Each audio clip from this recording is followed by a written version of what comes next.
నమస్తే welcome to legend TV తెలంగాణలో మరి యుద్ధం మొదలైంది అదే లంబాడి వర్సెస్ ఆదివాసి అసలు ఎందుకు యుద్ధం మొదలైంది దీనికి సంబంధించి లంబాడీలే మా ఆదివాసుల యొక్క హక్కులు కావచ్చు రిజర్వేషన్లు వాళ్ళే పొందుతున్నారు మాకు ఇబ్బంది జరుగుతుంది అని చెప్పేసి ఆదివాసికి సంబంధించినటువంటి ఒక ఎమ్మెల్యే మరియు మాజీ ఎంపీ ఇద్దరు వెళ్ళి సుప్రీంకోర్టులో పిటిషన్ వేసిన పరిస్థితి నిజంగానే హక్కులన్నీ వాళ్ళే భరిస్తున్నారా అసలు ఏం జరుగుతుందని చెప్పేసి పూర్తి విషయాలు మాట్లాడే ప్రయత్నం చేద్దాం మనతో పాటు బీఆర్ఎస్ పార్టీ రాష్ట్ర నాయకుడు మరియు గిరిజన నేత కరాటే రాజు అన్న ఉన్నారు మాట్లాడదాం అన్న నమస్తే అన్న అని ఎట్లా చూస్తారన్న ఇద్దరు ఒక ఎంపీ మాజీ ఎంపీ మరియు ఎమ్మెల్యే దగ్గర కోర్టు దగ్గరికి వెళ్ళి మా హక్కులు కావచ్చు మా రిజర్వేషన్లు అందరూ వీళ్ళే పొందుతున్నారు మేము చాలా వెనుకబడిపోతా ఉన్నాం వీళ్ళేమో పెద్ద ఎత్తున ఐఏఎస్లలో ఐపీఎస్ స్థాయిలో వెళ్ళిపోతా ఉన్నారు మాకు ఇబ్బంది జరుగుతుంది వీళ్ళను మా జాబితా నుంచి తొలగించండి అని చెప్పేసి కోర్టుకు వెళ్ళిన పరిస్థితి ఎట్లా చూస్తారు ముందుగా నమస్కారాలు ఆదివాసీ మిత్రులకు మరియు లంబాడి సమాజ ప్రజలకు అందరూ కూడా నమస్కారాలు ముఖ్యంగా రాజకీయ నాయకుల యొక్క ఆలోచన విధానం వాళ్ళు ఆలోచన చేసే ప్రతి అడుగు కూడా వాళ్ళ రాజకీయ లబ్ధి కొరకే స్వలాభం కొరకే ఉంటుంది కానీ తమ సొంత ప్రయోజనాలు తమ యొక్క ఆర్థిక ఎదుగుదలతో పాటు ఎంతసేపు మేము రాజ్యాధికారంలో ఉండాలి లేకపోతే రాజ్యంలో వీరభోజ్యం ఉండాలన్నట్టుగానే ఆదివాసీ మిత్రులకు సంబంధించినటువంటి రాజకీయ నాయకుల ధోరణి ఉంది ప్రస్తుతం ఒకవైపేమో గూడాలు తండాలు అన్నీ కూడా ఆర్థికంగా నలిగిపోతూ వాళ్ళ యొక్క ఆరోగ్యం కానీ అక్షరాస్యత కానీ పూర్తి స్థాయిలో తింటున్నటువంటి ఈ తరుణంలో ఈరోజు వాళ్ళు రాజకీయమే చేయాలనుకుంటున్నారు ఎందుకు రాజకీయం చేయాలనుకుంటున్నారు స్వయం బాపురావు గారు ఆయన ఓన్లీ ఆదివాసీ ప్రజలను రెచ్చగొట్టి రాజకీయంగా పబ్బం గడుపుకోవడం ఆయన చూస్తూ ఉంటే తెల్లం వెంకట్రావు గారు భద్రాచలంలో అంటే ఆయన బీఆర్ఎస్ లో గెలిచి కాంగ్రెస్ లో పోయిన తర్వాత కాంగ్రెస్ రేపో మాపో తనను డిస్మిస్ అంటే ఆ స్పీకర్ కానీ సుప్రీంకోర్టు తీసుకున్నటువంటి నిర్ణయంతో వాళ్ళు రేపో మాపో డిస్మిస్ అయ్యే తరుణంలో మళ్ళీ ఆయన రాజకీయ భవిష్యత్తు లేదు మళ్ళీ రాజకీయంలో మళ్ళీ నెగ్గుకు రావాలంటే ఆదివాసీ ప్రజల ఓట్లు భద్రాచలంలో చాలా అవసరం అత్యధికంగా భద్రాచలంలో లంబాడి ఓట్ల కంటే ఆదివాసీ ఓట్లు ఎక్కువ ఉంటాయి కాబట్టి మళ్ళీ ఎవరికి రెచ్చగొట్టాలి ఆదివాసీ బిడ్డలను రెచ్చగొట్టాలి మనిషి యొక్క వీక్నెస్ పైన కొట్టి వాళ్ళను ఓట్లు పొందడానికి చేస్తున్నటువంటి ఈ ప్రయత్నమే తప్ప ఇందులో ఎక్కడ కూడా సత్యాలు లేవు అది తెల్ల వెంకట్రావు గారికి తెలుసు స్వయం బాబురావుకి తెలుసు లేకపోతే వీళ్ళ ఇద్దరి వెనకాల ఉండి ఇద్దరి వెనకాల land mafia mining mafia political mafia వాళ్ళ వెనకాల ఉంది ఎందుకుందంటే ఆ భద్రాచలం అడవుల్లో కానీ ఆదిలాబాద్ అడవుల్లో కానీ దొరికే ఖనిజ సంపదను వాళ్ళు దోచుకోవడానికి చేస్తున్నటువంటి ప్రయత్నంలో భాగమే తప్ప ఇది నిజంగా ఆదివాసీ బిడ్డలు ముందుకొచ్చి చేస్తున్నటువంటి ఉద్యమం కానే కాదు ఎప్పుడైతే రాజకీయంగా కిందికి పోతున్నటువంటి ఈ తరుణంలో వాళ్ళు ఎప్పుడైతే రాజకీయంగా వీక్ అయినటువంటి సమయంలో ఆదివాసీ ప్రజలను లంబాడీల ప్రజలపైన రెచ్చగొట్టడం వాళ్ళపైన దాడులు చేయించడం వాళ్ళను మానాలు లేకపోతే ఆ ప్రాణ నష్టం ఆస్తి నష్టం కల్పించడం దాంతో వీళ్ళు రాజకీయ లబ్ధి పొందడం ఇది ఆనవాయితీగా వస్తున్నటువంటి నిత్య కృత్యాలు ఇవి వాళ్ళకు ఎప్పుడు కూడా ఇది మంచిది కాదు అని చెప్పేసి మేము చెప్తా ఉన్నాం మేము భారత రాజ్యాంగం ప్రకారం ఓ పెద్ద ఎక్సర్సైజ్ అంటే ఎస్టీలు లంబాడీలు ఎస్టీ జాబితాలు లేరని ఒక వాదన అసలు లంబాడీలు ఎస్టీలే కాదని ఒక వాదన అసలు తెలంగాణ రాష్ట్రంలో ఎస్టీలు ఇంత తక్కువ ఉన్నటువంటి వాళ్ళ వాదన అన్నమాట వాళ్ళ వాదన ఏంటంటే చాలా తక్కువ మంది ఉన్నారు వీళ్ళు ఒకటేసారి ఇంతట్లో వచ్చేసిర్రు అసలు తెలంగాణలో వీళ్ళు బ్రహ్మాండంగా ఇంతమంది అసలు లేనే లేరు వీళ్ళు మహారాష్ట్ర నుంచో కర్ణాటక నుంచో ఇతర రాష్ట్రాల నుంచో వలస వస్తున్నారు అంటే ఎలాంటి అసంబద్ధ వాదనలు చేస్తా ఉన్నారు ఇది చాలా తప్పు చాలా చారిత్రాత్మక తప్పు నేను చెప్తా ఇక్కడ ఉన్నాయి ఇది హైదరాబాద్ స్టేట్ ఇది నా సొంత బుక్ కాదు ఎవరు రాశారంటే మహమ్మద్ అబ్దుల్ మజీద్ ఎంసీఎస్ఎస్ అని ఇది 1913లో హైదరాబాద్ సెన్సెక్స్ సంబంధించినటువంటి పుస్తకం 1913లోనే హైదరాబాద్ లో లంబాడీలు నివసించారు హైదరాబాద్ లో ఉన్నారు హైదరాబాద్ లో గోల్కొండ కట్టేటప్పుడు కూడా బంజారా హిల్స్ లో అంటే బంజారా హిల్స్ కూడా బంజారాల నుంచి వచ్చినటువంటి ఈ బంజారాలకు స్థావరం ఇచ్చినటువంటి ఆ ప్రదేశం నుండి మా పశువుల ద్వారా మమ్మల్ని ప్రత్యేక దర్వాజా నిర్మించి దాన్ని ఇప్పటికి కూడా మీరు పోయి మీ టీవీ తీసుకుపోయి చూపిస్తే బంజారీ దర్వాజా అని ఉంటది గోల్కొండలో మాకు ప్రత్యేక బంజారీ దర్వాజా పెట్టి మేము ఆ గోల్కొండ కోట కిల్లా నుంచి ఆ రోజు నుంచి 1900 అంటే హైదరాబాద్ నిజాం 1901 1911 1921 1931 ఈ మూడుకు సంబంధించినటువంటి జనాభా లెక్కలు మేము ఎస్టీ జాబితాలో ఉన్నటువంటి లెక్కలు భారతదేశానికి స్వాతంత్రం 1947లో వస్తే హైదరాబాద్ అప్పటికి కూడా భారతదేశంలో లేదు. అంటే ఆపరేషన్ పోలో తర్వాతనే కదా హైదరాబాద్కి వచ్చినాం. ఈ 3 బుక్కులు కూడా ఇవి నాయి కాదు, దానికంటే ముందు ఇంకా చరిత్ర చెప్తా. దానికంటే ముందు ఏంటంటే ద క్రిమినల్ ట్రైబ్ యాక్ట్ అని ఒకటి, ఇప్పుడు వాళ్ళు ఆంగ్లేయులు ఉన్నప్పుడు మా మీద ఏం చేసిరంటే వీళ్ళు క్రిమినల్స్, ఎందుకంటే వాళ్ళకు మేము ఎక్కడ పడితే అక్కడ అడ్డుకోవడం, ఆంగ్లేయులను ఆంగ్లేయ సైన్యాలను అడ్డుకోవడం, భారతదేశ సాయుధ బలగాలకు మేము సహాయ సహకారాలు చేయడం, మా ఆవుల పైన మా ఒంటెల పైన మేము మా ఆహార ధాన్యాలు వాళ్ళు అందించడం, మందు సామాగ్రి అందించడం, అన్ని అందించడం వల్ల వాళ్ళు ఏంటంటే వాళ్ళ పొలాలకు వెళ్ళిపోవడం, బయటికి వెళ్ళడం, ఎట్టి పరిస్థితుల్లో భారతదేశాన్ని కాపాడుకోవాలి, ఈ స్వతంత్ర సంగ్రామంలో మేము ఉండాలని ఉద్దేశంతో లంబాడి బిడ్డలు ఏం చేసిరంటే వాళ్ళను ఆంగ్లేయులను తరిమే తరుణంలో వాళ్ళు ఏం చేసిరంటే మా మీద వీళ్ళు హ్యాబిచువల్ క్రిమినల్స్, వీళ్ళు ట్రైబల్ క్రిమినల్స్. అంటే ట్రైబల్ అంటే మరి ట్రైబల్ లేనిదే ట్రైబల్ అన్నారు ఆంగ్లేయులు. ఎస్టీ అంటేనే షెడ్యూల్ ట్రైబ్ కదా, షెడ్యూల్ ట్రైబ్ లేనిదే మరి షెడ్యూల్ ట్రైబ్ ఎట్లా అన్నారు? ఈ ట్రైబల్ సంబంధించినటువంటి ఇంకొకటి ఎప్పుడు 1814లో ఏంటంటే ఇది ఎప్పుడు ఇది account of the origin history and మంజీరీస్ of the race and main called of Banjaras. దీంట్లో ఆయన రాసిండు. ఎప్పుడు ఎవరు రాసిరు? ఇది మనం కాదు రాసింది, కెప్టెన్ జాన్ బ్రిగ్స్ అని ఒక శాస్త్రవేత్త రాసిండు. ఎప్పుడు రాసిండు? 1814లో. ఆయన ఏం చేస్తారంటే by captain John Briggs Persian, ఈయన ఇంటర్ప్రినర్ అనమాట, Persian interpreter to the Hyderabad subsidiary force. ఆయన వచ్చినప్పుడు హైదరాబాద్ లో లంబాడీల చరిత్ర 1814లోనే వీళ్ళు షెడ్యూల్ ట్రైబ్ లో ఎట్లా ఉన్నారు, ఇట్లా కన్సిడర్ గా ఎట్లా ఏం పని చేసారు, ఫస్ట్ స్ట్రగుల్ ఈ ఇండియా మూవ్మెంట్ లో రజాకార్ల తెలంగాణ సాయుధ రైతాంగాన్ని కూడా ఏ రకంగా పోరాటం చేసిరని ఇప్పుడు 1813లో అయిన పుస్తకం రాస్తే దానికి కాన్సిక్వెన్స్ 1950లో కూడా 3 పుస్తకాలు రాస్తారనమాట. తెలంగాణ సాయుధ రైతాంగ తిరుగుబాటులో తండాల యొక్క ప్రాధాన్యత ఎట్లా ఉండే, ట్రైబల్స్ అని ఆయన రాసింది ఏంటంటే ట్రైబల్స్ ప్రాధాన్యత ఎట్లా ఉండే అని చెప్పేసి కాలక్రమేణా ఆ రోజు నుంచి 1817 నుంచి ఈనాటి వరకు కూడా ట్రైబల్ ఉన్నటువంటి మాకు మధ్యలో 2-3 చోట్ల కొద్దిగా డిస్టర్బ్ అయ్యి, లేకపోతే భారతదేశంలో హైదరాబాద్ విలీనమయ్యే క్రమంలో 1956లో ఇక్కడ ఉన్నటువంటి పరిస్థితులు ఆయన సరిగా అర్థం చేసుకోలేక, ఇక్కడ ఉన్నటువంటి సంస్థానాలను అర్థం చేసుకోలేక కొంత రాసి తడబడినటువంటి యాతరుణంలో వాళ్ళ ఒక్క చిన్న పాయింట్ ని తీసుకొని ఈరోజు లంబాడీలు ఎస్టీలు కాదు, దొడ్డిదారిని వచ్చారు, వలసవాదులు, కుట్రదారులు, లంబాడీలు అవినీతి పరులు, లంబాడీలు అట్లా ఇట్లా అని చెప్పేసి 1,00,000 రకాలుగా ఈ రోజు మాట్లాడతాం. అంటే ఇక్కడ ఆదివాసులు చెప్తున్న అంశం అంటే 1917లో మా జాబితాలో వాళ్ళని చేర్చినప్పటి నుంచి మాకు ఉద్యోగాల విషయంలో కావచ్చు, రిజర్వేషన్లు అందరూ వాళ్ళే పొందుతా ఉన్నారు, మెయిన్ స్థాయిలో ఉద్యోగాలు వాళ్ళే ఉంటారు, మేము ఇంకా వెనుకబడిపోయి అడవిలోనే బతున్నాం అని చెప్పేసి వాళ్ళు ఆవేదన పడతా ఉన్నారు. చాలా మంది అదే విషయం మాట్లాడుతున్నారు. ఏమైనా జరుగుతుందా? కరెక్ట్ క్వశ్చన్ అడిగారు, కరెక్ట్ పాయింట్ కి వచ్చింది డైరెక్ట్ గా. నేను చెప్తానండి, తెలంగాణలో ఈరోజు ఎస్టీ ఎమ్మెల్యేలు ఎంతమంది ఉన్నారండి? ఎస్టీ ఎమ్మెల్యేలు 12 మంది. తెలంగాణ రాష్ట్రంలో ఎస్టీ ఎమ్మెల్యేలు 12 మంది. ఎస్టీ ఎమ్మెల్యేలు 12 మంది అయితే లంబాడీ ఎమ్మెల్యేలు ఎంతమంది ఉండాలండి? మేమే ఎక్కువ తింటే, ఎక్కువ తింటే మేమే ఎక్కువ ఉండాలి కదా. మా ఎమ్మెల్యేలు ఎంతమంది? ఇప్పుడు మేము 5 మంది. వాళ్ళు ఎంతమంది అండి? 7 మంది. తెలంగాణ రాష్ట్రంలో మీరు సమగ్ర కుటుంబ సర్వే తీసుకున్నా, మొన్న రేవంత్ రెడ్డి గారు చేసినటువంటి కుల గణన తీసుకున్న జనాభా చెప్తాం మీకు ఒకసారి. మేము ఉన్నటువంటి జనాభా 6.94 అంటే 7%. మిగతా గోండులు గాని, తోటులు గాని, నాయక్పోడ్లు గాని, లేకపోతే కోయలు గాని, చెంచులు గాని, వీళ్ళు మొత్తం ఉన్నది కూడా 3% జనాభా.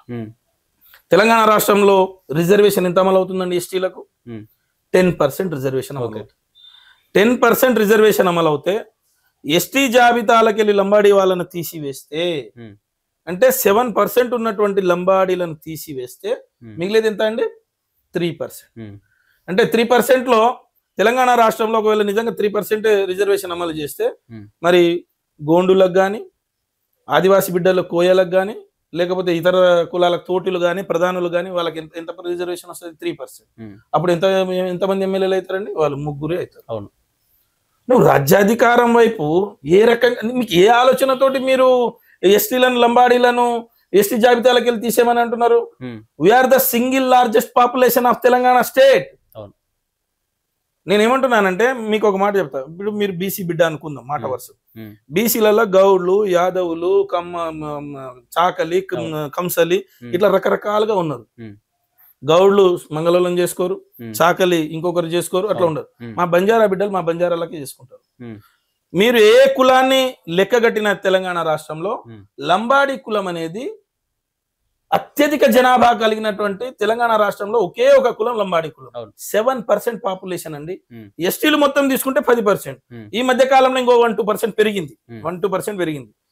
అయినా మేము ఇంతమంది జనాభా ఉన్నటువంటి వాళ్ళని తీసేసి మమ్మల్ని వేరేగా చేయమంటే మరి 3% రిజర్వేషన్ కావాలా, 10% రిజర్వేషన్ కావాలా? ఇంకో విషయం చెప్తా. ఈరోజు ఐటీడీఏలు పూర్తిగా వాళ్ళ కొరకే ఉన్నాయి. కేంద్ర ప్రభుత్వానికి సంబంధించిన నిధులు కంప్లీట్ గా వాళ్ళ కొరకే ఉన్నాయి. చాలా ఎన్జిఓస్లు వాళ్ళ కొరకే ఉన్నాయి. మరి ఎక్కడ పోతున్నాయి ఈ డబ్బులు మొత్తం? ఆదివాసీ బిడ్డలకు పూర్తిగా కేటాయిస్తున్నటువంటి బడ్జెట్ ప్రణాళికలో కేటాయిస్తున్నటువంటి డబ్బులు ఎక్కడ పోతున్నాయి? కేంద్ర ప్రభుత్వం ఇస్తున్నటువంటి డబ్బులు ఎక్కడ పోతున్నాయి? లేకపోతే ఇవన్నీ డబ్బులు ఎక్కడ పోతున్నాయి? వాళ్ళకు సంబంధించినటువంటి నాయకులే కదా దోచుకుంటుంది. వాళ్ళకు ఇప్పుడు సీతక్క గారు ఉన్నారు. సీతక్క గారు బయట పెట్టమని చెప్పొచ్చు. ఇవన్నీ కేంద్ర ప్రభుత్వం నుంచి ఇన్ని డబ్బులు వచ్చినాయి. పూర్తికంగా పీవీటీజీఎస్ సంబంధించినటువంటి వాళ్ళకి కేటాయించిన డబ్బులు, అంటే దానికి లంబాడీలకు సంబంధం ఉండదండి. పీవీటీజీఎస్ సంబంధించినటువంటి వాళ్లకు పూర్తిగా వాళ్ళకే ఉంటది. పూర్తిగా వాళ్ళకే ఉన్నటువంటి ఈ తరుణంలో మరి ఆ డబ్బులు ఎక్కడ పోతున్నాయి? ఎందుకు వాళ్ళు అక్షరాస్యత అభివృద్ధి చెందలేరు? ఎందుకు వాళ్ళు ఆరోగ్యపరంగా ముందుకు వస్తలేరు? ఎందుకు మరి ఇందిరమ్మ ఇళ్ళు ఆ రోజు నుంచి ఈ రోజు వరకు ఇందిరమ్మ ఇళ్ళు వాళ్ళకి ఎక్కువ లేవు? ఇంకా గుడిసెలలో ఎందుకు బతుకుతున్నారు? ఒక్కొక్కరి పేరు మీద ఇప్పటి వరకు 4 ఇళ్ళు తీసుకొని కూడా ఎందుకు వాళ్ళకి ఈ రోజు వరకు ఇళ్ళు లేవు? అంటే దీని వెనకాల మతలబ్ ఏంది? దీని వెనకాల దళారులు ఎవరు? వాళ్ళ ప్రాంతంలో ఏవైతే గోండు గుడాలల్లో, ఏవైతే కోయ గుడాలల్లో ఎందుకు ఇవన్నీ కూడా ఒక్కొక్కరి పేరు మీద 10ల సార్లు ఇల్లు పోయినా కూడా వాళ్ళ నాయకులు ఎందుకు తిని వాళ్ళకి అన్యాయం చేస్తున్నారు? ఇది ఎవరు అడగట్లేదు ఎందుకు? లంబాడి బిడ్డలు గోండు గుడెంలో పోరు కదా, వాళ్ళ గుడెంలో పోరు కదా. మరి మేము ఎక్కడ ఎక్కువ తీసుకుంటున్నాం? మీరు ఇంకోటి కలెక్టర్లు అవుతారు, ఐపీఎస్లు అవుతారు. ఇదేమన్నా కలెక్టర్లు, ఐపీఎస్, యూపీఎస్సీ మా చేతిలో ఉందా? మేమేమైనా ప్రశ్న పత్రాలు దిద్దేసి మా లంబడోలు వీళ్ళని చెప్పేసి మేమేమైనా అధికారిక పత్రాలు ఇచ్చేస్తున్నామా? కేంద్ర స్థాయిలో నిర్వహించే యూపీఎస్సీ ఎగ్జామ్ దాన్ని చదివి కష్టపడి జనాభా ఎక్కువగా ఉన్నారు. మేము కూడా 3% ఉంటే కనిపించకపోతుంటాం. మేము ఇప్పుడు 100 మందిలో 7 మంది ఒక రకంగా కనిపిస్తే ముగ్గురు ఎక్కువ కనిపిస్తారా? 7 ఎక్కువ కనిపిస్తారా? 50 మంది గుమ్ముగడిన దగ్గర వివిధ రకాలకు సంబంధించినటువంటి వాళ్ళు ఉన్నప్పుడు ఖచ్చితంగా లంబాడీస్ ఎక్కువ కనిపిస్తారు. దానికి వాళ్ళు ఎంతసేపు వీళ్ళు తినిపోతున్నారు, వీళ్ళు ఎక్కడ తింటున్నారు లెక్కలు చూపించమనండి. నేను ఓపెన్ డిబేట్ సిద్ధంగా ఉన్నానండి. మంత్రి సీతక్క గారి నుంచి స్వయం బాబురావు, తెల్లం వెంకట్రావు, లేకపోతే ఈ రాష్ట్ర ప్రభుత్వానికి సంబంధించిన ఏ అధికారి ఐఏఎస్ నుంచి కింది వరకు, లేకపోతే రాష్ట్ర ప్రధాన కార్యదర్శి నుంచి, లేకపోతే గిరిజన సంక్షేమ శాఖ కార్యదర్శి నుంచి, లేకపోతే కేంద్రంలో ఉండేటువంటి ట్రైబల్ కల్చరల్ సంబంధించిన రీసెర్చ్ ఇన్స్టిట్యూట్ వాళ్ళకి తీసుకొచ్చి కూర్చోబెట్టమనండి. నేను కూర్చుంటా. నేను అన్ని ఆర్టీఐ ఇన్ఫర్మేషన్ తీసుకున్నా. మరి ఈ డబ్బులు ఎవరు ఎక్కడి పోయినాయి, ఎవరు తింటున్నారు చెప్పమని చెప్పండి. డిబేట్ చేద్దాం, డిస్కస్ చేద్దాం, ఓపెన్ డిబేట్ చేద్దాం. ఎందుకు నేను ఇప్పుడు మీరు వచ్చే ముందే నేనేమన్నా, నేను ఇవన్నీ కూడా చారిత్రక ఆధారాలు. ఇవన్నీ ఇవి 1, 2, 3 కాదు, ఈ గ్రంథాల లాగున్నాయి. మేము ఎట్లా క్రిమినల్ ట్రైబ్ యాక్ట్స్ అయినాం, దానిపైన అంటే ఉత్తగా క్రిమినల్ ట్రైబ్ యాక్ట్స్ అని చెప్పేసి ఎట్లా criminal tribe act enquiry commission వేసారు. ఆ ఎంక్వైరీ కమిషన్ లో ఎవరెవరు ఉన్నారు, ఎంతమంది ఉన్నారు, ఎప్పుడెప్పుడు ఏం పేర్కొన్నారు. దాని తర్వాత 1976 లో ఏదైతే ఆంధ్రాలో సేమ్ మేము లంబాడీలు, సుగాలీలు అక్కడ ఎస్టీ హోదాలో ఉండి 20 ఏళ్ల పాటు 40 ఏళ్ల పాటు మేము ఇక్కడ 20 ఏళ్ల పాటు మాకు రిజర్వేషన్ లేకుండా మేము ఎంత వెనుకబడ్డాం తెలంగాణ రాష్ట్రంలో. అంటే హైదరాబాద్ స్టేట్ ఇక్కడికి వచ్చేసిన తర్వాత అని చెప్పేసి ఏరియా రిమూవల్ రిస్ట్రిక్షన్ యాక్ట్ తీసుకొచ్చిన తర్వాత కూడా మేము ఏ రకంగా అభివృద్ధి చెందినాం అన్ని లెక్కలు ఉన్నాయి. రమ్మని చెప్తాం. వాళ్ళని కూడా ఎట్లా చేర్చిర్రు, రాజగోండులు ఈ రోజు ఎక్కడెక్కడ ఏ రాష్ట్రాల్లో రాజగోండులు ఎస్టీలో ఉన్నారు, దానిపైన చర్చిద్దాం. రాజగోండులు ఈ రాష్ట్రంలో ఎక్కడ ఉన్నారండి ఎస్టీలు వాళ్ళు? మరి రాజగోండులు ఎక్కడున్నారు? ఎరుకులాల పరిస్థితి ఏంది? లంబాడి బిడ్డలు ఈ రోజు కూడా ఈనాటికి కూడా కడుపు అమ్ముకొని, చిన్నపిల్లలను నమ్ముకొని, ఏ రోడ్డు పని, ఏ కన్స్ట్రక్షన్ పని, ఏ కూలీ పని దగ్గర చూసినా కూడా లంబాడి బిడ్డలు ఉంటారు. పిల్లలను ఉయ్యాలలో వేసేసి, లేకపోతే చీరతో కట్టినటువంటి ఉయ్యాల పడేసి వాళ్ళు అక్కడ పని చేసుకుంటా రోడ్డు పైన బతుకుతా ఉన్నారు. 7 4 కనిపిస్తే అయిపోయినా మేమేం చెప్పాలి? మరి మీరు ఎట్లా ఉన్నారు? 7 ఎమ్మెల్యేలు, మరి మా జనాభా ఎక్కువ. మరి డాక్టర్ అంబేద్కర్ గారు చెప్పినట్టుగా జనాభా దమాషా పద్ధతికి మాకు ఉండాల్సినటువంటి ఉండట్లేదు. మా హక్కులు ఆదివాసీ మిత్రులు తింటున్నారని మేము మాట్లాడొచ్చు కదా, మేము మాట్లాడొచ్చు కదా. మాకు ఆ పద్ధతి లేదు. అవకాశం ఉంది. ఎవరైనా సరే ఎదగాలి, మన కమ్యూనిటీకి మంచి చేయాలనుకుంటున్నామే తప్ప వేరే విషయం కాదు. ఇక మనము చట్టాల గురించి మాట్లాడుకుంటే ఒకసారి భారత రాజ్యాంగంలో ఎట్లా చేర్చబడ్డాం, లోకూర్ కమిటీ ఏమంటుంది, దాని తర్వాత వీళ్ళు ఏమంటున్నారంటే అసలు వీళ్ళు దొంగదారిన వచ్చిర్రు, దొడ్డిదారిన వచ్చిర్రు అంటున్నారు. ఎంతసేపు ఏమంటున్నారు వీళ్ళు? వీళ్ళకి రాజ్యమే లేదు, వీళ్ళకి దొంగదారిలో వచ్చిర్రు, దొడ్డిదారిలో వచ్చిర్రు, అసలు వీళ్ళకి గెజిట్ లేదు. ఇలా మేమేమైనా రాష్ట్రపతులైనామా? ఇది ఎవరిదండి? The gazette of India, presidential award ఇది. ఇది నాదియో మీదో లేకపోతే సొంతంది కాదు. భారత రాజ్యాంగం ప్రకారం వాళ్ళు 1976 కంటే ముందు కూడా 1965లో ఏం చేసిరంటే అండి, వీళ్ళకి సంబంధించి పూర్తిగా స్టడీ చేయండి అని చెప్పేసి 1968లోనే అనిల్ కే చందా అని చెప్పేసి వాళ్ళతోటి ఒక కమిటీని వేసి, ఆ కమిటీ ఏం చేసిందంటే మొత్తం కూడా డీటెయిల్ గా రిపోర్ట్ ఇవ్వండి. భారతదేశంలో దాదాపు 1150 కేసులు ఉండే, నాట్ ఓన్లీ ఆంధ్ర, భారతదేశంలో 1150 కేసులు ఎస్సీకు ఎస్టీకి సంబంధించిన కేసులు ఉంటే వీళ్ళకి రిపోర్ట్ తయారు చేయమని చెప్తే అనిల్ కే చందా గారు ఏం చేసిరంటే మళ్ళీ అదంతా తీసుకొచ్చి మొత్తం ఒక రిపోర్ట్ని తయారు చేసిన తర్వాత కూడా ఊరికే ఉండలేదు. 1967 మార్చిలో ఏం చేసిరంటే 33 మంది ఎంపీలతోటి 33 ఎంపీలతోటి సంయుక్త పార్లమెంటరీ కమిటీ, అంటే ఇప్పుడు మనం ఏమంటామంటే ఏదైనా పెద్ద డిబేట్ జరిగేటప్పుడు ఏదైనా దేశంలో కానీ రాష్ట్రంలో కానీ ఏదైనా కలయికలు కానీ లేకపోతే ఒక చట్టం తీసుకురావాలంటే పార్లమెంటులో ఒక పెద్ద డిబేట్ జరుగుతుంది. డిబేట్ జరగడానికి ఇదే రకంగా ఆంధ్ర పరిస్థితులను చూస్తే, ఆంధ్రానే కాదు ఇది భారతదేశంలో మొత్తం ఉన్నటువంటి సమస్య, అందుకొరకు దీనిపైన పూర్తిగా ఒక జాయింట్ పార్లమెంటరీ కమిటీ వేస్తామని చెప్పేసి జాయింట్ పార్లమెంటరీ కమిటీ ఎప్పుడు వేస్తారంటే 1967 మార్చిలో వాళ్ళు ఒక జాయింట్ పార్లమెంట్ కమిటీ వేస్తారు. ఆ కమిటీకి ఎంత అంటే 33 మంది ఎంపీలు అండి, ఒకరిద్దరు కాదు. 33లో 23 మంది ఏమో మన పార్లమెంట్ కి సంబంధించి మన ఏది రాజ్యసభకు సంబంధించి 10 మంది, మిగతా వాళ్ళు 22 మంది, ఇట్లా 13 మంది 33 మంది తోటి ఏం చేస్తారంటే పార్లమెంటరీ సంయుక్త కమిటీ వేస్తుంది. వేసిన తర్వాత వాళ్ళు దాదాపుగా 9 నెలల పాటు దేశం మొత్తం తిరిగి 1967 నుంచి దేశం మొత్తం 1968 వరకు తిరిగి హైదరాబాద్ స్టేట్ కి వచ్చి, హైదరాబాద్ స్టేట్ కూడా ఇక్కడ ఏముంటది అంటే TCR అండ్ IT అని ఉంటది, tribal cultural research and institute of state అని ఇక్కడ ఉంటది ట్రైనింగ్ అని. దాంట్లో కూడా అక్కడ ఉన్నటువంటి వాళ్ళు చాలా మంది అక్కడ దానికి అనిల్ కే చందా అని చెప్పేసి పార్లమెంట్ కి సంబంధించినటువంటి చైర్మన్ కూడా ఇక్కడికి వస్తారు. ఇక్కడికి వచ్చి ఆ తర్వాత అడ్వైస్ తీసుకుంటారు, ఎందుకు ఈ రకంగా ఉంది హైదరాబాద్ లో సేమ్ తెలంగాణ ఆంధ్రప్రదేశ్ స్టేట్ లో పక్కనే ఉండే స్టేట్ లో వాళ్ళేమో సేమ్ భాష, సేమ్ మాటలు, సేమ్ కల్చర్, సేమ్ అన్ని పెళ్లిళ్ళు వీళ్ళు చేసుకుంటారు వాళ్ళు చేసుకుంటారు అని చెప్పేసి అన్ని ఒక రీసెర్చ్ చేసిన తర్వాత ఈ ట్రైనింగ్ ఇన్స్టిట్యూట్ అంటే కల్చరల్ ట్రైనింగ్ ఇన్స్టిట్యూట్ ఆంథ్రోపాలజిస్ట్ ఉంటారు, ప్రొఫెసర్లు ఉంటారు, చాలా రకరకాలుగా ఉంటారు. ఆ రోజు అనిల్ కే చందా గారు కూర్చొని ఇక్కడ 11 మంది ఎంపీలు వస్తారు.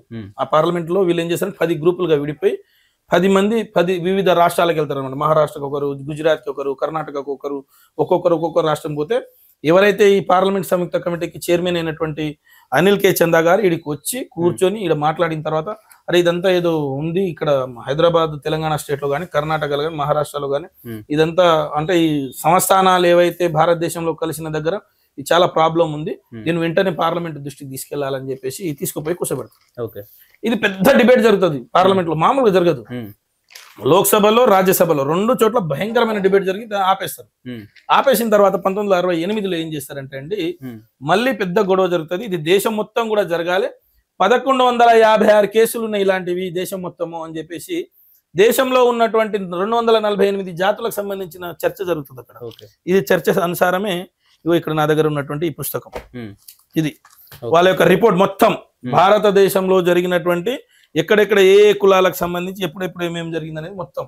దాని తర్వాత ఏం చేశారంటే ఆ తర్వాత కాసు బ్రహ్మానందరెడ్డి ఏం చేశారంటే పార్లమెంట్ లో బిల్లు పెడతారు 1976లో. కాసు బ్రహ్మానందరెడ్డి హోమ్ మినిస్టర్ గా ఉంటారు. అప్పటి హోమ్ మినిస్టర్ కాసు బ్రహ్మానందరెడ్డి పెట్టి ఏం చేశారంటే ఇదంతా డిబేట్ డిస్కషన్ జరుగుతుంది, అది కాదు కనీసం ఏదైతే తమ సొంత ప్రాంతాల్లో ఇద్దరుగా ఒకటే కుటుంబంలో ఒకరికి ఒక న్యాయం ఇంకొక న్యాయం జరుగుతుందని చెప్పేసి డిబేట్ నడిచిన తర్వాత కాసు బ్రహ్మానందరెడ్డి అక్కడ పెట్టి 1976లో పార్లమెంట్ లో పెట్టిన తర్వాత ఇది కాదు దేశం మొత్తం కూడా జరగాల్సింది, ఈ సంస్థానాలు ఏవేవైతే కలిసినాయో ఈ సంస్థానాలతో పాటు కొన్ని కీలకమైనటువంటి 46 కేసులు వదిలేసి దాదాపుగా 1056 కేసులు 54 కేసులు పూర్తిగా సమసిపోవాలి. దానికి ఒకే ఒక కారణం ఏరియా రిమూవల్ రిస్ట్రిక్షన్ యాక్ట్. అదే 1976. ఒక్క తెలంగాణకో, ఒక్క ఆంధ్రాకో, ఒక్క గుజరాత్ కో, ఛత్తీస్గఢ్ కో ఇది ఈ ఏరియా రిమూవల్ రిస్ట్రిక్షన్ యాక్ట్ చేయలే, ఈ దేశంలో చేసి దాని తర్వాత మాకు రిజర్వేషన్ ఫలాలు వచ్చినాయి. అప్పటి వరకు రిజర్వేషన్ ఫలాలు రాలే మాకు. ఆంధ్రాలో రిజర్వేషన్ ఫలాలు ఉన్నాయి, వేరే రాష్ట్రంలో రిజర్వేషన్ ఫలాలు ఉన్నాయి, మాకు దక్కలే. దక్కకుండా కూడా మేము చాలా కష్టపడి ఈ స్థాయికి వస్తే ఈ రోజు ఎందుకు కళ్ళుమంట? మీరు ఎట్లా రాసుకున్నారంటారు? రాష్ట్రపతి గెజిట్ ఉంది, ఏ అధికారికంగా వచ్చింది. మేము హైదరాబాద్ స్టేట్ లో ఎప్పుడు మా దగ్గర ఉన్నటువంటి ప్రతి జనాభా లెక్కల్లో ఎస్టీ షెడ్యూల్ ట్రైబ్స్ జాబితాలో ఉన్నటువంటి బంజారాస్, లంబాడీస్, సుగాలీస్ అని రాసి పెట్టినారు. ఎక్కడ తప్పు ఉందని చెప్పేసి ఎక్కడ మాట్లాడుతున్నారండి? ఒక్క రోజు కాదు, 1901, 1911 నిజంగా 1970లో జాబితాలో చేర్చబడ్డారు కదా మీరు? చేర్చబడలే. మీరు తప్పు. అది మీరు చాలా మంది ఏమంటున్నారంటే మేము జాబితాలో చేర్చబడ్డం, అది తప్పండి. 1976లో సేమ్ మేము ఉన్నటువంటి వాళ్ళు వీళ్ళకి అన్యాయానికి గురవుతున్నారు. ఇదే ఆంధ్ర ప్రాంతంలో ఉన్నటువంటి వాళ్ళు తెలంగాణ రాష్ట్రంలో ఒక రకంగా ఉన్నారు, పక్కన తెలంగాణ ప్రాంతంలో తెలంగాణ రీజియన్ లో వీళ్ళకు రిజర్వేషన్ దక్కలేదు, పక్కన రిజర్వేషన్ దక్కుతున్నాయి. భారత రాజ్యాంగం అమల్లోకి వచ్చిన నాటి నుంచి 1950 నుంచే వీళ్ళకి జనవరి 26 నుంచే రాజ్యాంగ ఫలాలు అక్కడ దక్కుతున్నాయి, వీళ్ళకి దక్కలేవు అని చెప్పేసి ఏరియా రిమూవల్ రిస్ట్రిక్షన్ యాక్ట్. ఎందుకంటే ఈ ఏరియా వల్ల వాళ్ళకి అన్యాయం జరుగుతుంది, దీనికి అన్యాయం జరుగుతుంది అని చెప్పేసి ఏరియా రిమూవల్ రిస్ట్రిక్షన్ యాక్ట్ తీసేసి మమ్మల్ని దాంట్లో కలపడం జరిగింది. అప్పటి వరకు ఎస్టీలమేమేమో, గతంలో కూడా ఎస్టీలమేమేమో, ఎక్కడైనా మేము ఎస్టీలమే, ఎక్కడ కూడా ఎస్టీలు లేనట్టుగా లేనేలేదు. మరి ఎందుకు ఈ రోజు ఎస్టీలు లేరు అనేది వాళ్ళు చూపించండి అంటే అక్కడ చూపించలేదు. ఇదే విషయం పైన గౌరవ హైకోర్టు గారికి పోయిరు వాళ్ళు. ఎవరు? సోయం బాబురావు గారు వీళ్ళు పోయిరు. ఎప్పుడు? 2017లో పోయిరు. హైకోర్టు రిట్ పిటిషన్ కొట్టేసిందని చెప్పేసి మళ్ళీ వాళ్ళు ఏం చేసిరు? మళ్ళీ సుప్రీంకోర్టు పోయారు. సుప్రీంకోర్టు కూడా రేపు భవిష్యత్తులో ఏం చేస్తుంది? సుప్రీంకోర్టు కూడా మీ దగ్గర ఏం ఆధారాలు ఉన్నాయి ఇవ్వమని అడుగుతుంది. ఏం ఆధారాలు ఉన్నాయి వీళ్ళ దగ్గర? వీళ్ళు పోనీ ఆదివాసీ ప్రజలకు ఇస్తుర్రా, పోనీ పబ్లిక్ డొమైన్ లో పెడుతుర్రా, పోనీ చట్టాల పరంగా మీరు ఏమైనా అసెంబ్లీలో ఏమైనా చర్చిస్తున్నారా, పోనీ మీరు లోకూర్ కమిటీ అని ఒక కమిటీ వేసిరండి. లోకూర్ కమిటీలో ఒక 5 లక్షణాలు ప్రముఖంగా ఉండాలి. ఆ 5 లక్షణాలు ఉంటేనే వీళ్ళు ఎస్టీలుగా పరిగణించబడతారని చెప్పేసి Lokur committee is not constitutional ఇది. కానీ లోకూర్ కమిటీ కొన్ని లక్షణాలను చూపించింది. ఏంది? ఒక ఆదిమ జాతి లక్షణాలు ఉండాలి, ఒకే భాష, ఒకే సంస్కృతి, ఒకే ఇది ఉండాలి, సమాజంతో కలిసే క్రమంలో సిగ్గుపడాలి, అంటే వాళ్ళకు బిడియము సిగ్గు ఆ రకంగా పడాలి. ఆ తర్వాత వెనుకబాటుతనం ఉండాలి, వెనుకబాటుతనం అంటే అక్షరాస్యత లేకుండా సమాజానికి దూరంగా ఉండాలి అని చెప్పేసి లోకూర్ కమిటీ ఒక 5 లక్షణాలు చెప్పింది. ఈ 5 లక్షణాలు లంబాడీసుకున్నాయి. మా తండాలు ఎక్కడ ఉంటాయండి? మేము ఇప్పుడు మీరు తండాలు తిరిగిరు, మేము ఊరికి బయట గాని పొలాల్లో గాని చెట్లలో పుట్టలలో మేము ఉంటాం. ఆదిమ జాతికి సంబంధించింది. జనవాసాలకు దూరం లోకూర్ కమిటీలోని ఒక భాగం ఏంటంటే జనవాసాలకు దూరంగా ఉండడం. మేము జనవాసాలకు దూరంగానే ఉన్నాం కదా. ఆదిమ జాతి లక్షణాలు, మా భాష ఎట్లుంటదండి, మా వేషధారణ మీతో కలుస్తుందా, మా లంబాడి బిడ్డలు వేసుకునే గాజులు ఎట్లుంటాయి, మేము వేసుకునే పేట్యా, టుక్రి, చెవులో వేసుకునేటువంటివి అన్ని మా సంస్కృతి వేరే కదా. ఆదిమ జాతి లక్షణాలు ఎట్లా ఉండాలి, ప్రత్యేక సంస్కృతి, అవి 3 ఉన్నాయి. 4వది ఏమంటారంటే సమాజంలో సిగ్గుపడ్డం. సమాజంలో మా వాళ్ళు ఇప్పటికి కూడా మీరు ఆమన్గల్, లేకపోతే మహబాదు, మీరు లేకపోతే కల్వకుర్తి, నారాయణపేట, లేకపోతే మీరు ఎటు తీసుకున్న తెలంగాణ రాష్ట్రంలో ఎటు తీసుకున్న లంబాడి బిడ్డలు 2 కలవగానే మా యొక్క గుంగుతో తీసి నెత్తి మీద కూర్చొని మాకు ఏడ్చే అలవాటు ఉంటుంది, మా బాధలు చెప్పుకునే అలవాటు ఉంటుంది. చాలా మంది మమ్మల్ని చూసి అవహేళన చేస్తారు. అది మా సంస్కృతిలో భాగం. అది లోకూర్ అది క్లియర్ గా పేర్కొన్నారు అక్కడ. లేకూర్ కమిటీలో ఇప్పుడు నేను సొంత కమిటీ కాదు, లోకూర్ కమిటీకి సంబంధించినటువంటి రిపోర్ట్ నా దగ్గర ఉంది. లోకూర్ కమిటీ రిపోర్ట్ ఏమంటాడంటే వీళ్ళ యొక్క ఆదిమ జాతి లక్షణాలలో వీళ్ళకి ఈ లక్షణాలు ఉన్నాయి, వీళ్ళు 1956 లో వేసినటువంటి ఈ లక్షణాలలో వీళ్ళకి ఉన్నాయి, వీళ్ళు బీసీ జాబితాలో ఉన్నారేమో కానీ వీళ్ళు చాలా వెనుకబాటుతనంలో ఉన్నారు, ఇక్కడ తప్పు జరిగింది, వీళ్ళు బీసీలో ఉంటే వీళ్ళకి న్యాయం జరగదు, వీళ్ళకి ప్రత్యేకంగా ఏదైనా ఇవ్వాలని లోకూర్ కూడా మాకు చెప్పిండు. ఇవన్నీ కూడా అంటే ఒక ఆదిమ జాతికి సంబంధించినటువంటి లక్షణాలు ఏవేవి ఉన్నాయో అన్ని ఉన్నాయి. అన్ని ఉన్నా కూడా ఈ రోజు మా మీద ఏడుపెందుకు మాకు అర్థం. అంటే ఎందుకని ఇన్ని సంవత్సరాలు లేనిది ఇప్పుడే మళ్ళీ తెరపైకి తీసుకొచ్చి మాకు అన్యాయం జరుగుతుంది అనడం ఎట్లా చూడొచ్చు? నిజంగా చెప్పాలంటే దీని వెనకాల ప్యూర్ గా రాజకీయ ఉద్దేశం, 100% రాజకీయ ఉద్దేశం. తెలంగాణ రాష్ట్రంలో ఈరోజు సమాజం మొత్తం బాధపడతా ఉంది. ఏమని బాధపడతా ఉందండి? ఇంత పెద్ద జనాభా ఉన్నటువంటి వాళ్లకు ఈ రాష్ట్రంలో ఎక్కడ ఐఏఎస్లు ఐపీఎస్లు లేరు. కేసీఆర్ గారు ఉన్నప్పుడు ఈ రాష్ట్రంలో ఓ దాదాపు 4-5 జిల్లాలకు కలెక్టర్లు మా వాళ్ళు, 4-5 జిల్లాలకు ఎస్పీలు మా వాళ్ళు, 4-5 జిల్లాలకు హైదరాబాద్ లో చాలా ప్లేసులలో డీసీపీలు ఏసీపీలు మా వాళ్ళు, తెలంగాణ రాష్ట్రంలో చాలా కార్పొరేషన్ల చైర్మన్లు మా వాళ్ళు. నాకు తెలిసి మన నందమూరి తారక రామారావు నుండి ఇప్పటి వరకు రాజకీయాలు చూస్తున్నటువంటి వ్యక్తి నేను. ఏనాడు లంబాడి బిడ్డ లేకుండా క్యాబినెట్ లేదు. తెలంగాణ రాష్ట్రంలో 10% జనాభా ఉన్న ఒకే ఒక్క కులానికి మంత్రి పదవి లేకపోవడం అంటే దానికి ఎటుపోతున్నాం మేము? ఇవన్నీ ఎక్కడ అడుగుతామో, ఇవన్నీ ఎక్కడ ప్రశ్నిస్తామో, ఎక్కడైతే ఇప్పుడు నాలాంటి వాళ్ళు కొంతమంది చదువుకొని హైదరాబాద్కి వచ్చినామండి. ఉస్మానియా యూనివర్సిటీలో చదువుకున్న వాళ్ళం, రీసెర్చ్ చేసిన వాళ్ళం, ఇవన్నీ రీసెర్చ్ చేసి సంపాదిస్తున్నటువంటి వాళ్ళం. ప్రశ్నిస్తారు వీళ్ళు. లంబాడీసు తప్పు చేయరు, అన్యాయానికి ప్రశ్నిస్తారు. ఈ అన్యాయాన్ని ప్రశ్నించకుండా వీళ్ళ కిందనే ఉంచాలి. కింద ఉంచాలంటే ఏమని రాజకీయ కుట్ర చేయాలి? వీళ్ళకు ఉన్నటువంటి వాళ్ళకున్నటువంటి అపోహలను డబ్బులు ఇచ్చి ఒక ఉద్యమాన్ని స్వయం బాపురావుకో తెల్ల వెంకటరావుకు ఇన్ని డబ్బులు ఇవ్వడము, లేకపోతే వాళ్ళను ఉసిగొల్పడము, ఆదివాసీ ప్రజలను రెచ్చగొట్టడము, వాళ్ళని రెచ్చగొట్టి వీళ్ళని కొట్టుకుంటూ ఉంటే ఫస్ట్ వీళ్ళ అసలు సంగతి ఏదైతే రాజ్యాధికారం ఉంటుందో అది అడగకుండా కింద కొట్లాడుకుంటూ ఉంటారు అనేది రాజకీయ కుట్ర. రెండో కుట్ర ఏంటంటే, ఎవరైతే ఫైనాన్స్ గా బాగా వాళ్ళని డబ్బులు పెడుతున్నటువంటి కొంతమంది మంత్రులు, వాళ్ళ పేర్లు నేను చెప్పదలుచుకోలే, ప్రజాక్షేత్రంలో తేల్చుకుంటాం వాళ్ళ సంగతి, రేపు ఖమ్మంలోనే తేల్చుకుంటాం వాళ్ళ సంగతి. కానీ వాళ్ళు ఎవరైతే ఉన్నారో ఆదివాసీ బిడ్డలు ఎక్కడైతే ఉంటారో, ఆదివాసీ బిడ్డలు ఉన్నటువంటి ఆ ప్రదేశంలో ఖనిజ సంపద ఎక్కువ, శాండ్ ఎక్కువ, మైనింగ్ ఎక్కువ. ఈ మాఫియాను నడిపియాలి అని అంటే వీళ్ళని నడిపియాలి. వీళ్ళని నడిపియాలంటే ఫస్ట్ వీళ్ళకి రాజకీయంగా వీళ్ళని కొంత దెబ్బతీయాలి. వాళ్ళే రాజకీయంగా వాళ్ళని దెబ్బతీస్తారు, వాళ్ళే మళ్ళీ వాళ్ళని ప్రొటెక్ట్ చేయడానికి ట్రై చేస్తారు. వాళ్ళ దగ్గర ఉన్నటువంటి ఖనిజ సంపద దోచుకోవడానికి చేస్తున్నటువంటి కుట్ర మా మీద విషయం చంపడం. అంటే ఒకటే దెబ్బకు 3 పిట్టలు అన్నట్టుగా మమ్మల్ని కొట్టడానికి, మమ్మల్ని ప్రశ్నించే వాళ్ళని అణచివేయడానికి, అదేవిధంగా ఆర్థికంగా వాళ్ళు లాభం పొందడానికి, వాళ్ళను రెచ్చగొట్టడానికి అన్ని చేస్తున్నటువంటి కుట్ర కోణమే ఇది తప్ప ఆదివాసీ బిడ్డలకు నిజమైన ఆదివాసీ బిడ్డలకు మా మీద కోపం లేదు. నిజమైన లంబాడి బిడ్డలకు ఆదివాసీల పైన కోపం లేదు.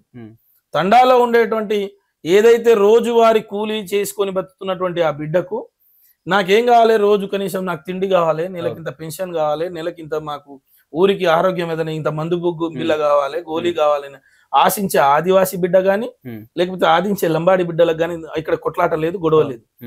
రాజకీయంగా ఎవరైతే వాళ్ళకు రాజకీయ ప్రమాదం ఏర్పడ్డదని చెప్పేసి ఎవరైతే ఉన్నారో వాళ్ళు మాత్రమే గొడవ తప్ప, వాళ్ళు మాత్రమే రెచ్చగొట్టడం తప్ప, వాళ్ళు మాత్రమే అమాయక ఆదివాసీ బిడ్డలను రెచ్చగొట్టి ముందుకు తీసుకొస్తున్నారే తప్ప వీళ్ళ కుట్రలను వాళ్ళు తెలుసుకోకపోతే వేస్ట్. వాళ్ళు ఎందుకు చేస్తున్నారు స్వయం బాబురావు అనేది వాళ్ళు ఆలోచించాలి. ఎందుకు చేస్తున్నారు తెల్ల వెంకటరావు అని ఆలోచించాలి. మేము పోతే వాళ్ళకి రిజర్వేషన్ ఎంత వస్తుందని ఆలోచించాలి. ఇవి ఏవి ఆలోచించకుండా కావాలని చెప్పేసి రెచ్చగొట్టి 2017లో లంబాడి బిడ్డలకు కాల్చి చంపేశారు. మేము తెలంగాణ రాష్ట్రం కొరకు బలిదానాలు ఇచ్చినటువంటి చరిత్ర మాది. తెలంగాణ రాష్ట్రంలో ఉన్నటువంటి తెలంగాణ కొరకు 33 మందిని బలిదానాలు ఇచ్చినాం. వాళ్ళు గోండ్వానా రాష్ట్రం కొరకు పోరాటం చేశారు. వాళ్ళ రాజకీయ నాయకులు మాకు తెలంగాణ వద్దు, గోండ్వానా రాష్ట్రం కావాలని కొట్లాడారు. మేము అది కాదు, తెలంగాణ రాష్ట్రంలో ఉన్నాం, భారత స్వతంత్ర ఉద్యమంలో ఉన్నాం, దేశ ఉద్యమంలో ఉన్నాం. తెలంగాణ సాయుధ రైతాంగ పోరాటంలో బండెనక బండి గట్టి 16 బండి గట్టి ఏ బండ్లా వస్తావు కొడుకో నైజాం సర్కార్ అన్నప్పుడు మన ఏదైతే మన సాయుధ బలగాలు ఉన్నాయో ఆ బలగాలకు డ్యూటీపల్లి తాండాలో వాళ్ళకి ఆశ్రయం ఇచ్చి వాళ్ళని కడుపుకు అన్నం పెట్టి యుద్ధానికి పంపించే క్రమంలో మా బర్షెలు, మా గుడ్డలు, మా కొడవళ్ళు ఇచ్చి పంపించినటువంటి చరిత్ర లంబాడి బిడ్డలది. మొట్టమొదటి తెలంగాణలో మొదటి సాయుధ రైతాంగ పోరాటంలో బలిదానం ఎవరిదండి? ఠాను నాయక్ దిగాదా? ఠాను నాయక్ దిగాదా? మరి చెప్పమని చెప్పండి ఠాను నాయక్ దిగాదని. వీళ్ళు లేనే లేరు అంటున్నారు. ఎంత దౌర్భాగ్యం, నాకైతే అర్థమైతే లేదు. వీళ్ళు లేనే లేరు అన్నప్పుడు మరి మాకు బంజారా దర్వాజా ఎందుకు ఇచ్చిర్రు? బంజారా హిల్స్ లో ఎట్లా ఇచ్చిర్రు? మాకు ఫర్మానా బంగి జంగికి ఫర్మానా ఎట్లా ఇచ్చిర్రు? మరి ఇవి చెప్పమని చెప్పండి. లేవు. ఏదన్నా అంటే దాన్ని వక్రీకరించాలి, లంబాడీలను లంబాడీల పైన అసత్య ప్రచారాలు చేయాలని అంటున్నారు. ఈరోజు వాళ్ళు మా అధికారులకు సంబంధించి కొన్ని ప్రెస్ మీట్లలో ఆడిడ మా అధికారుల ఫోటోలు పెట్టుకున్నారు. వీళ్ళు అవినీతి పరులు అని చెప్పి. ఈ భారతదేశంలో ఎవరు అవినీతి పరులు? నేను చెప్పిన స్వయం బాబురావు గారు ఎంపీ ఫండ్లకి వెళ్ళి నా కొడుకు పెళ్లి చేసుకున్నా అని చెప్పిండు కదా. మరి నువ్వా మేమా అవినీతి పరులం? ఈ రోజు సీతక్క మీద 100 అవినీతి ఆరోపణలు వస్తున్నాయి. మేము అంటలేం, లంబాడి బిడ్డలు అంటలేరు, ఛత్తీస్గఢ్ ఆదివాసీ బిడ్డలు అంటున్నారు. ఇదే ఆదివాసీ బిడ్డలు ములుగులో అంటారు, మేము అంటలేము. మరి దానికి సమాధానం చెప్పమనండి. మీ పిఎల్ వాళ్ళు దొరుకుతున్నారని చెప్పేసి మొత్తం సోషల్ మీడియా కోడి కూతాయి కూస్తా ఉన్నది, దానికి చెప్పమనండి. ఇవన్నీ ఏవి చెప్పకుండా అనవసరమైనటువంటి రాద్ధాంతాన్ని తీసుకొచ్చి మనకు ఈరోజు లేనిపోని అపవాదులు పెట్టి మళ్ళీ వీళ్ళు ఈ రెండు జాతుల మధ్య ఘర్షణ వాతావరణాన్ని తయారు చేసి రాజకీయ లబ్ధి పొందడమే వీళ్ళ కుట్ర, వేరేది కానే కాదు. ఇక్కడ చివరిగా ఇప్పుడు లంబాడీలు ఆదివాసీలు అంటే ఒకేలా చూస్తారు. బయట ప్రజలు కూడా అసలు మిమ్మల్ని వేరుగా ఎవరు కూడా చూడరు. లంబాడీలన్నా ఆదివాసీలను ఒక్కలే, వీళ్ళు కూడా ఒకే దగ్గర ఉంటారు, అడవిలో కావచ్చు, ఈ ప్రాంతాల్లో ఉంటారు, వాళ్ళ భాష ఒకే రకంగా ఉంటుందని చెప్పి చాలా కూడా వీళ్ళందరూ ఒక ఫ్యామిలీలో ఉంటారని చెప్పేసి అభిప్రాయం వ్యక్తం చేశారు. కానీ మీ తరపున ఇప్పుడు లంబాడీల తరపున కావచ్చు, మీరు కావచ్చు, ఆదివాసులకు ఏం చెప్పాలనుకుంటున్నారు? ఎందుకంటే మీ ఫ్యామిలీ మెంబర్స్ కావచ్చు, వాళ్ళకి ఏం చెప్పాలనుకుంటున్నారు? ఆదివాసి బిడ్డలకు చేతులు జోడించి నమస్కరించి చెప్పేది ఏంటంటే, మన హక్కుల కొరకు పోరాటం చేద్దాం. ప్రభుత్వం నుంచి మనకు రావలసినటువంటి హక్కుల కొరకు బాబాసాహెబ్ అంబేద్కర్, సమ్మక్క సారలమ్మ, లేకపోతే బిర్సా ముండా, బాబాసాహెబ్ అంబేద్కర్ చెప్పినట్టుగా మనం ఎంతోనో మనకంత వాటా రావాలని కోరుకుందాం. మీరు 3% అంటే మీరే ప్రమాదాన్ని కొని తెచ్చుకుంటున్నారు. మీరు వీళ్ళ యొక్క రాజకీయ కుట్రను గమనించమని చెప్తున్నాం. వీళ్ళ రాజకీయ కుట్ర కోణంలో మీరు పడవద్దని రిక్వెస్ట్ చేస్తా ఉన్నాం. ఒకటి మనకు ప్రభుత్వం నుంచి రావాల్సినటువంటి నిధులు కానీ, ప్రభుత్వం నుంచి రావాల్సినటువంటి సంక్షేమ ఫలాల గురించి కానీ, ప్రభుత్వం నుంచి విద్యాపరంగా, మనకు ఆరోగ్యపరంగా మనకు రావాల్సినటువంటి మౌలిక సదుపాయాలపైన కొట్లాడి మన రాష్ట్రంలో ఉన్నటువంటి తాండాలను కానీ, గుడారాలను కానీ, లేకపోతే చెంచు పెంటలను కానీ డెవలప్ చేసుకోవాలే తప్ప ఈ రాజకీయ కుట్ర కోణంలో వచ్చి ఆస్తి నష్టం, ప్రాణ నష్టం, యౌవనం, కొంతమంది యువకులు కూడా ఈరోజు రెచ్చిపోయి మాట్లాడుతూ ఉన్నారు, అరుణ్ కుమార్ లాంటి వాళ్ళు. దయచేసి మిమ్మల్ని అడుగుతున్నా, రాజ్యంలో ఉన్నటువంటి వాళ్ళని ప్రశ్నించేది వదిలేసి మేము రాజ్యాంగపరంగా వచ్చినటువంటి వాళ్ళని ప్రశ్నించడం అంటేనే దీంట్లో రాజకీయ మతలబు ఉంది. ఆనాడు మేము రాష్ట్రపతి కాలేదు, ఆనాడు పార్లమెంట్లో లంబాడి బిడ్డలు లేరు. ఆ రోజు 1976 కంటే ముందు అనిల్ కే చందాకు సంబంధించినటువంటి పార్లమెంట్ సంయుక్త కమిటీలో భద్రాచలం సంబంధించినటువంటి ఎంపీ గారు ఉంటారు, ఆమె కూడా ఒక ఎంపీ, ఆమె పేరేంది రాధాబాయి, కోయాకు సంబంధించినటువంటి రాధాబాయి కూడా, ఆ ఎంపీ గారు కూడా అందులో భాగంగా ఉండి ఆ రోజు ఏరియా రిమూవల్ రిస్ట్రిక్షన్ యాక్ట్ లో తన యొక్క పాత్ర ఉంది, లంబాడి బిడ్డలను కలపాలనే పాత్ర ఉంది. ఈ రోజు కావాలని చెప్తున్నటువంటి కుట్రకోణంలో మీరు ఉండకండి. దీని వెనకాల నడిపించే వాళ్ళు వేరే వాళ్ళు ఉన్నారు. దీనిని కావాలని చెప్పేసి రాజకీయంగా మిమ్మల్ని వాడుకుంటున్నది తప్ప లంబాడి బిడ్డలు మీకు ఏనాడు కూడా వ్యతిరేకం కాదు. మీకు వచ్చేటువంటి దాన్ని ఏనాడు కూడా ₹1 కూడా తినలేదు. మేమే మా త్యాగాలపైనే మేము ఇంకా 3 ఎమ్మెల్యేలను మీకు అధికంగా ఇచ్చినాం, ఒక ఎంపీని కూడా అధికంగా ఇచ్చినాం. ఇది గుర్తుపెట్టుకోవాలి. ఎందుకంటే ఎస్టీ హోదాయే లేకపోతే మీరున్నటువంటి నిజంగా ఈరోజు లంబాడీలను, చెంచులను, వాళ్ళను 3 జాతులను బయటికి తీసేస్తే మీరు 2%. ఈ 2%లో రాజ్గోండులు ఎస్టీలు కాదు, వేరే రాష్ట్రాల్లో. మరి మేము కూడా ఆ మాట అనొచ్చు. మీరు ఎక్కడ ఉన్నది ఒక 4 చోట్ల ఉన్నారు, ఒక భద్రాచలము, ఆదిలాబాద్. మిగతా రాష్ట్రం మొత్తం 77 నియోజకవర్గాల్లో మేము ఉన్నాం. 77 నియోజకవర్గాల్లో క్రియాశీలకంగా పనిచేస్తున్నటువంటి మేము మమ్మల్ని చూసి రాష్ట్ర వ్యాప్తంగా స్టేట్ యూనిట్ ని తీసుకుని రిజర్వేషన్ ఇచ్చిర్రు. ఒకవేళ మేమే తొలగిపోతే మీ పరిస్థితి ఏంది? 2% మీకు బడ్జెట్ ఎంత అలకేట్ అవుతుంది? ఎంతమంది ఎమ్మెల్యేలు గెలుస్తారు? ఎంతమంది ఎంపీలు గెలుస్తారు? మీరు ఎక్కడ ఏ రాజ్యాధికారాన్ని పోతారు? ఇది ఆలోచించకుండా, మనకు ప్రభుత్వం నుంచి రావాల్సినటువంటి ఆలోచించకుండా ఈరోజు ప్రజలను గందరగోళపరిచి ఈరోజు మీరు ఏదో రకంగా రాజకీయ కుట్ర చేసి లంబాడీల పైన మళ్ళీ ప్రాణ నష్టమో, ఆస్తి నష్టమో ఏదో చేయాలని ప్రయత్నం చేస్తారు. ఇది మంచిది కాదు. మనకు, మీకు, మన అందరికీ, ఎస్టీ బిడ్డలకు అందరికి కావాల్సింది సంక్షేమ ఫలాలు. ఈ ప్రభుత్వం ఇస్తా అని చెప్పేసి ఇవ్వకుండా పోతున్నటువంటి దాన్ని కానీ, లేకపోతే మనకి ఇంకా ఏమైనా కావాల్సి ఉంటే దానిపైన మనం ప్రతి ఊర్లలో పోరాటం చేద్దాం, దాన్ని సాధించుకునే క్రమం ముందుకు పోదాం. కానీ మనం కొట్లాడుకుంటే 3వ వాడికి లాభం. ఈ ప్రభుత్వం కావాలని మన మధ్య చిచ్చు రేపుతా ఉంది. ఈ ప్రభుత్వం కావాలని మనల్ని ఇద్దరిని గొడవ పెట్టి వాళ్ళు అక్కడ మన గొడవల పైన, మంటల పైన చలి కాచుకుందామని చెప్పి చూస్తా ఉన్నారు. మనకు వచ్చేదాన్ని ప్రతి దానికి కూడా వేరే దారి మళ్ళిస్తా ఉన్నారు. అవన్నీ కాకుండా ఉండాలంటే మనం సంయుక్తంగా, కలిసికట్టుగా మన హక్కుల కొరకు పోరాటం చేయాలి. బాబాసాహెబ్ అంబేద్కర్ సూచించిన ఆ దారిలో పోవాలని చెప్పేసి నేను కోరుకుంటున్నాను.